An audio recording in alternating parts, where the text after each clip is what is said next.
मैं हूं नोमान मलिक और आप देख रहे हैं एनटीवी एक्सप्रेस न्यूज़। अच्छा, आज हम आए हुए हैं शकूर शाह साहब के पास। इन्होंने जो पार्टी बनाई है लियारी एयरलाइंस के हवाले से, आए इनसे कुछ जानते हैं कि ये पार्टी किस तरीके से काम करेगी। अस्सलाम वालेकुम सर। वालेकुम अस्सलाम जनाब, खैरियत से।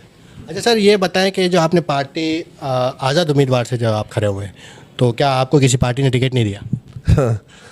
पहली बात तो मैं ही वजाहत करूँ, पार्टी नहीं बनाई हमने अलायंस बनाई है। मुख्तलिफ पार्टियों ने हमें ऑफ़र की थी, मुख्तलिफ पार्टियों ने, और मैं उन सबका शुक्रगुजार हूँ। और इतने पार्टियों की तरफ से ऑफ़रें थी कि अगर मैं किसी एक पार्टी का टिकट लेता तो बाकी पार्टियों के दिल टूट जाते, इसलिए हम किसी का दिल तोड़ना नहीं चाह रहे थे। हमने उनसे कहा कि भाई हम आपकी सपोर्ट का शुक्रिया, अगर आप हमें इस काबिल समझते हो तो हम आज़ाद हैसियत में लड़ेंगे, आप हमें सपोर्ट करें। और अल्लाह का शुक्र है कि मुख्तलिफ पार्टियों में मौजूद लोगों की तरफ से हमें यकीनदनी करवाई गई है कि नॉमिनेशन का मरला गुजरेगा, उसके बाद बहुत सारे आप देखेंगे उम्मीदवार हमारे हक़ में दस्तबरदार होंगे। अच्छा सर, ये और फिर अगले 5 साल के बाद नज़र आता, तो आपकी पार्टी किस हवाले से? नहीं, आपका सवाल जो है ना, ये किसी ऐसे को करें जो पहले कभी नहीं रहा है। हम तो 77 के पॉलिटिकल वर्कर हैं, हमने सारी ज़िंदगी इन्हीं गलियों में गुजारा है। जब मैंने था तब भी यहाँ पर गलियों में नज़र आते थे, लियारी छोड़कर भागे नहीं, और लियारी की गलियों में घूमने फिरने वाले लोग हैं। और कल भी यहाँ जीतने के बाद थे, आज भी है, और इंशाल्लाह सफ़र आखिरत भी यहीं से होगी। पाकिस्तान का सबसे बड़ा शहर कराची, रोशनियों का शहर, अपनी आवाम के लिए लाया कराची वॉशिंग पाउडर। मुतारिफ करवा रहा है, दाग जैसे भी हो अब कोई फिक्र नहीं। कराची की मशहूर प्रोडक्ट कराची वॉशिंग पाउडर, जिसमें शामिल है ट्रिपल फार्मूला और लेमन पावर, जो कि गहराई में जाकर जिद्दी दाग बाहर निकालते हैं। दाग ऐसे गायब जैसे थे ही नहीं। सकाफत पाकिस्तान की पसंद, कराची वॉशिंग पाउडर। अच्छा सर, आपकी पार्टी अगर जीतती है तो सबसे पहला आपका काम क्या होगा? देखिए, हमारे यहाँ बेशुमार मसाइल हैं। क्या या इस वक्त ख़ास तौर पर बेरोज़गारी बहुत ज़्यादा है, लेकिन हुकूमती सतह पर हमें पिछले गवर्नमेंट में कोई जॉब्स नहीं मिले। और उसके अलावा यहाँ बुनियादी ज़रूरियात की जो चीज़ें हैं, जो बुनियादी ज़रूरियात हैं, लोग उससे भी महरूम हैं। मसलन 14 घंटे से अब बढ़ा के 16 घंटे की लोड शेडिंग की गई। और मैं बड़े फ़ख्र से कहता हूँ, मुझे ना अपने उस पर, अपने जद्दोजहद पर फ़ख्र है कि हमने जब असम्बली में थे तो अपनी गवर्नमेंट से भी, उस वक्त के वज़ीर जो थे तवानाई के, उनसे भी हमने एक मरतबा नहीं 2 वज़ीरों से इस्तीफ़े का मुतालबा किया था। और हमारा प्रेशर था कि बहुत सारे इलाकों में लियारी के मगरब के बाद लाइट नहीं जाती थी, लोड शेडिंग नहीं होती थी। अब तो रात को 2 बजे से 4 बजे तक का दौरानिया भी उन्होंने कर दिया। माफिया बन गया ना अब तो। माफिया से आप अकेले कैसे लड़ेंगे? मुझे माफिया से अल्लाह ताला ने इतना हौसला दिया कि हमने बहुत सारे माफियाओं से लड़ाई की है। एक अलग ही माफिया, मतलब एक उनके अपनी एक दुनिया है ना। वो किसी हुक्मरान से डरते हैं और ना ही वो किसी सियासतदान से डरते हैं। तो आप उनको किस तरह फेस करेंगे? और वाकई लेट शेडिंग के जो आप मामला बता रहे हो वो तो है ही। आपकी इत्तला के लिए अर्ज़ है कि मैं बहुत सारी चीज़ों में यूनिक रहे हम। तो मुझे पता है कि 2005 में जब के EAC को प्राइवेटाइज़ किया गया तो वो करोड़ों रुपए के असासे जो है औने पौने दामों फ़रोख्त किए गए। और उस वक्त के जो वज़ीर थे, दूसरे थे, उस गवर्नमेंट के बहुत सारे लोग थे, उन्होंने भी अपना हिस्सा वसूल किया। और बैनुल अक़वामी माफिया के लोग भी इन्वॉल्व थे, उनको भी हिस्से मिले। और उसके नतीजे में के इलेक्ट्रिक का जो वजूद आया, 2009 में जो दूसरा एक वायदा हुआ, उसमें भी कुछ पॉलिटिकल लोगों के हिस्से हैं। और इन्होंने इस तरह ब्राइब देकर बहुत सारे पार्टियों के लोगों को खामोश करवा दिया।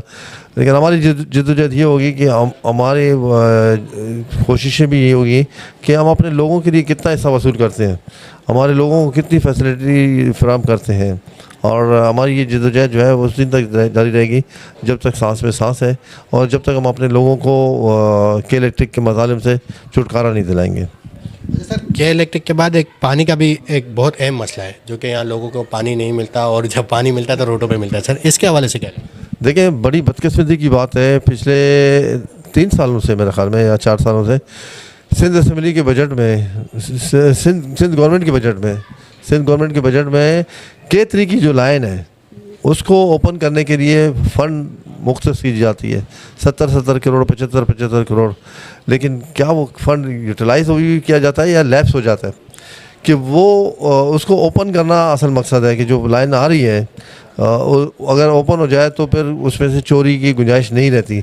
इस वक्त जो लाइन आ रही है के 3 की जो लाइन, उसमें बहुत सारी जगहों पे पंचर करके वहाँ से पानी की लाइनें चोरी की जा रही हैं, जिसकी वजह से लियारी में पानी का बड़ा मसला पैदा हुआ है। और हमारी कोशिश होगी और इस बार उम्मीद है कि सूबाई हुकूमत में भी हमारा हिस्सा होगा। हम उम्मीद करते हैं कि इस बार तब्दीली आएगी 15 साल बाद, और उस तब्दीली के नतीजे में एक ऐसी गवर्नमेंट आएगी जो लियारी के लोगों के मुतालबे के मुताबिक इस लाइन को ओपन करे। जब ये लाइन ओपन हो जाएगी तो इंशाअल्लाह ताला पानी की किल्लत दूर हो जाएगी लियारी में।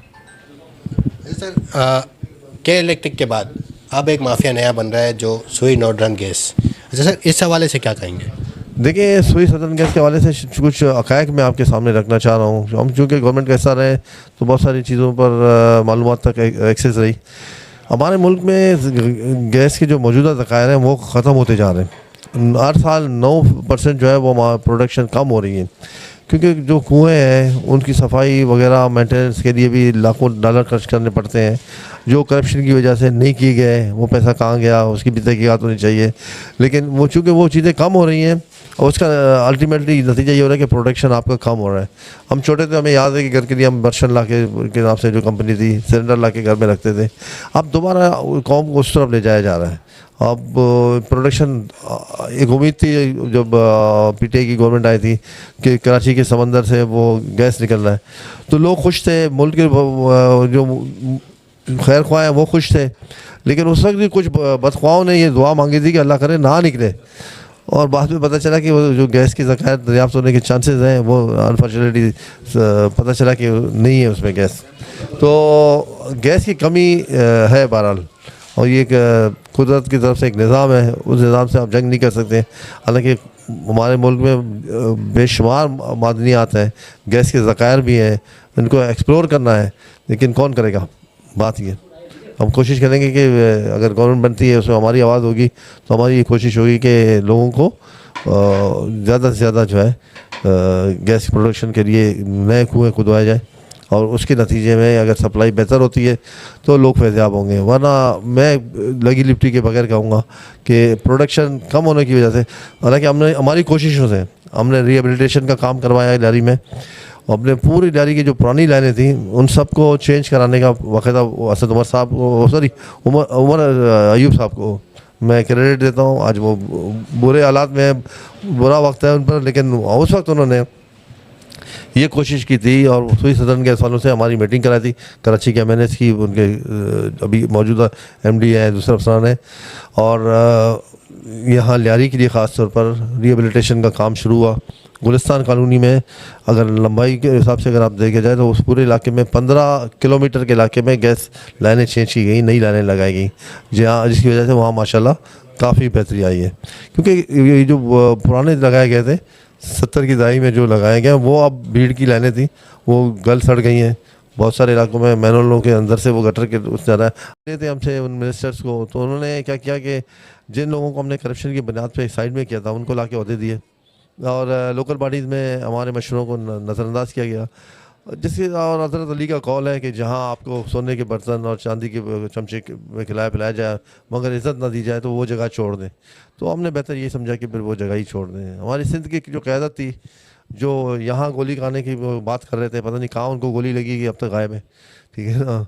तो और इस वजह से, वरना और कोई वजह नहीं थी। हमने तो आखिर तक साथ निभाया, लेकिन आज भी पार्टी के बहुत सारे दोस्त हैं, लियारी के वर्कर हैं।